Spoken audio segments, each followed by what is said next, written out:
O projeto de lei sobre a morte assistida para doentes terminais foi aprovada pelo Parlamento francês.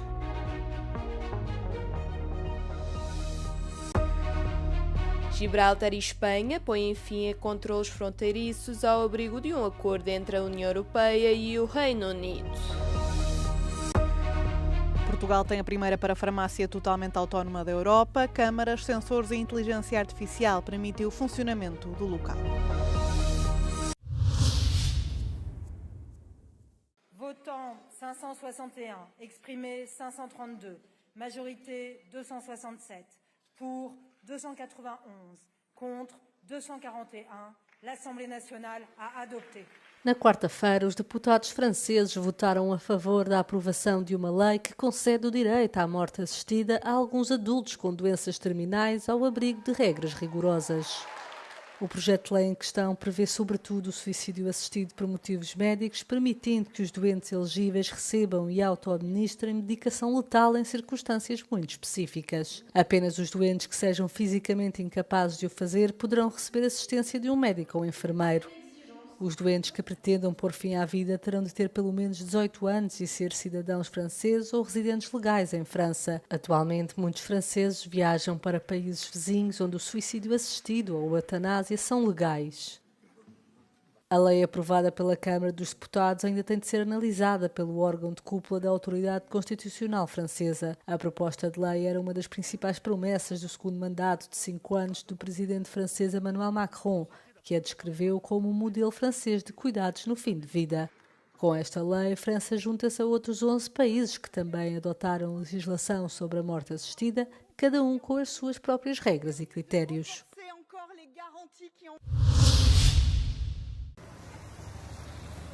Os milhares de pessoas que viajam entre Espanha e o pequeno território britânico de Gibraltar já não terão de atravessar uma fronteira física. Isto porque os controlos fronteiriços foram suprimidos na sequência de um acordo entre a União Europeia e o Reino Unido. O primeiro-ministro espanhol saudou o entendimento e afirmou que este derrubou um muro no seio do bloco europeu. Muy bien, ya no hay que esperar a la cola que se formaba ahí antes, que no vea, nos pegábamos ahí una hora.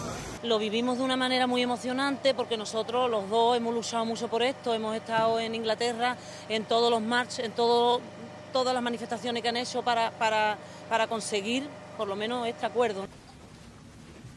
O acordo irá alinhar Gibraltar com as regras do espaço Schengen, onde não são exigidos passaportes para viajar na Europa.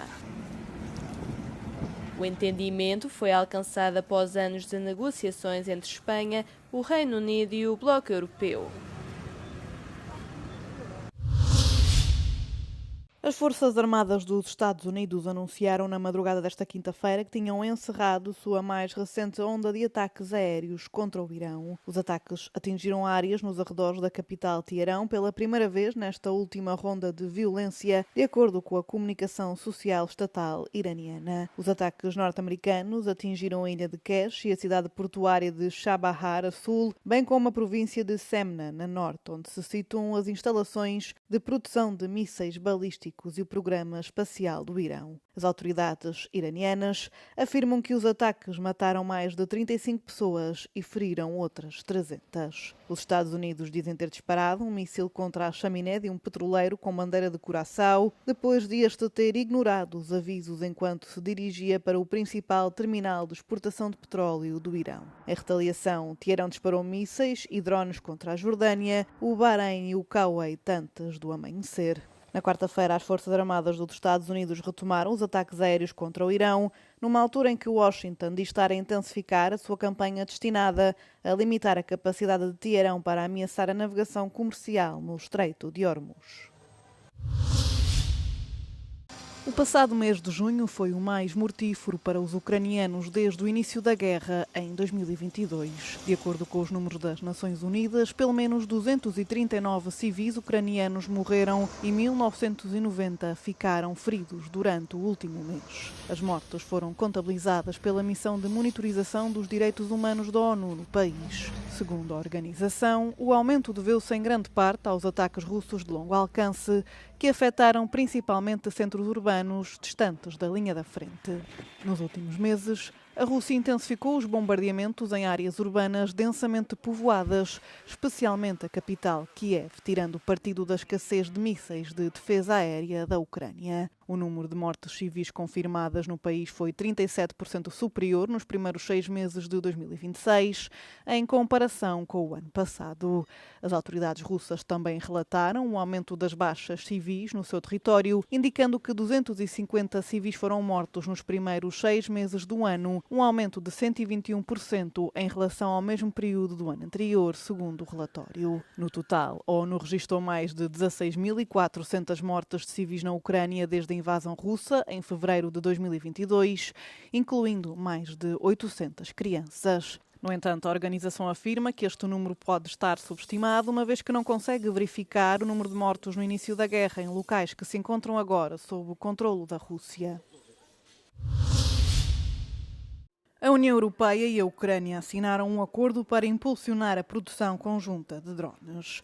O entendimento foi celebrado por ocasião da segunda visita da Presidente da Comissão Europeia, Ursula von der Leyen, a Kiev este ano. O novo quadro visa combinar a base industrial da União Europeia com a vasta experiência da Ucrânia em drones, adquirida ao longo de mais de 4 anos de combate contra as tropas russas. Os drones tornaram-se parte integrante da guerra moderna, o que permitiu a Kiev superar a sua desvantagem em termos de efetivos e lançar ataques de longo alcance no interior do território russo. O financiamento da iniciativa virá de 2 fontes: o empréstimo de apoio de 90 mil milhões de euros à Ucrânia e os cerca de 10 mil milhões de euros ainda disponíveis no programa de defesa SAFE.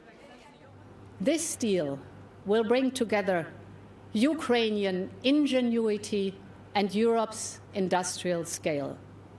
And with this deal, our message is clear. Now is the time to invest in Ukraine, because this means to invest in Europe and to invest in our common security and our common future. A Presidente da Comissão Europeia acredita que a Europa pode beneficiar da experiência ucraniana comprovada no campo de batalha, sublinhando que tal parceria é indispensável para ambas as partes. O acordo inclui também planos para reforçar ainda mais a cooperação entre a União Europeia e a Ucrânia, com os aliados a traçarem planos para explorar a produção de mísseis balísticos no futuro. As guerras dificultam o acesso à alimentação e quem está na linha da frente é mais afetado. Aqui que entra o Programa Alimentar Mundial. O diretor executivo desta agência da ONU esteve no programa Europe Today, da Euronews, e mostrou-se particularmente preocupado com a situação na Ucrânia. A frente de combate da guerra da Ucrânia tem vindo a alargar-se, já passou de 15 km para 50 km e, por isso, há mais pessoas a precisar de alimentos. We deliver to almost 700,000 people who are stuck on that front line every month. And so where there are no markets, it's food, it's packages with food.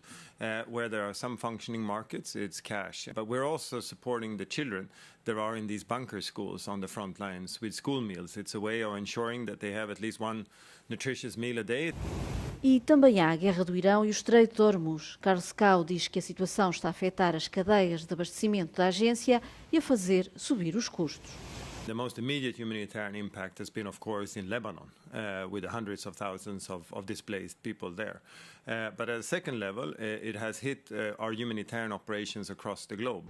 Mas Carlos Cao também tem boas notícias. O mês passado, o Programa Alimentar Mundial recebeu 800 milhões de dólares dos Estados Unidos. Um alívio depois de 2 anos em que Washington, historicamente o maior financiador da ONU, cortou o financiamento à ajuda humanitária. Sem filas, sem esperas, sem funcionários. É assim que funciona esta parafarmácia em Lisboa, a primeira totalmente autónoma na Europa. A jornada do consumidor nesta parafarmácia começa à porta. É aqui que é apresentado um meio de pagamento do qual será debitado o valor final gasto no interior do estabelecimento. Um cartão de débito ou crédito é a chave para entrar no local. Fechar a porta é validá-lo de forma a poder fazer compras no interior. A experiência de consumo é individual e do critério de cada cliente. De ter uma experiência de compra rápida, de entrar, pegar no que precisa e sair em menos de 1 minuto, não tem filas, não tem caixas, não tem nada que dificulte a sua jornada na loja. ou pode vir e verificar e ler os ingredientes de 30 produtos, estar aqui meia hora a escolher antes de levar. É um bocadinho dar ao consumidor a opção. Depois de entrar, procurar, escolher e levar. Resta a última fase, terminar a compra. O último passo desta jornada consiste então em confirmar os produtos que vamos adquirir e finalizar a compra. Tudo isto é possível graças a uma tecnologia combinada de câmaras e sensores de peso e movimento que acompanham os passos do consumidor e os produtos em loja. Tudo operado com recurso à inteligência artificial. O estabelecimento, que funciona 24 horas por dia, abriu em novembro, representando uma espécie de tubo de ensaio para o futuro do setor, que aqui pretende desvincular os farmacêuticos de funções puramente comerciais. Nesta loja, os funcionários entram apenas para repor estoque e o apoio ao cliente é feito à distância de um clique. O número de clientes aumenta de mês para mês. Ao início as pessoas tinham muito receio de entrar, tinham muito receio até de sair depois de estarem cá dentro, porque como não tem caixas, as pessoas tinham a sensação de que podiam ser acusadas de roubo ou alguma coisa, e agora estão cada vez mais confiantes de que a tecnologia funciona, que as acompanha. Com 85 metros quadrados, o espaço oferece praticamente tudo o que se pode encontrar numa farmácia, entre dermocosmética, produtos de bebê, suplementação e produtos de higiene oral. De fora estão, por enquanto, medicamentos de venda livre e, claro, os fármacos sujeitos à receita médica.